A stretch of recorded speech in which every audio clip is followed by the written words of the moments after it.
For today's video po, meron po tayong isang uri ng halaman dito. Ang pangalan po dito ay Canna indica. Wow, napakaganda. Maraming uri ng variety ng Canna indica. Meron po itong, ayan, orange.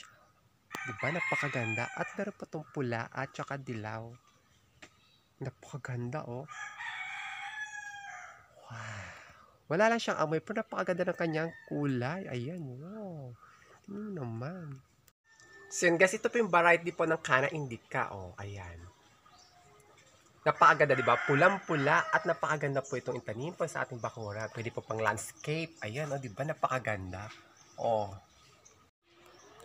Ayan, no, kumpul-kumpul talaga. Napakadami, di ba? Oh, ayan po ang Canna indica kung makikita ninyo. Mayroon pa po itong variety na isa.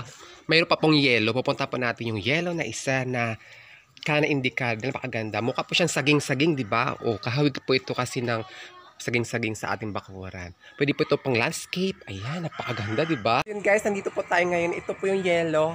Canna indica, sinasabi ko sa inyo, napakaganda, oh, di ba, oh?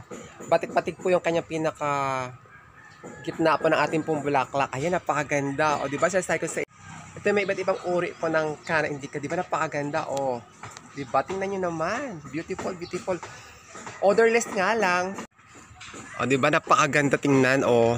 Yan talaga dito sa amin sa probinsya. Maganda po ito magtanim tayo ng mga halaman.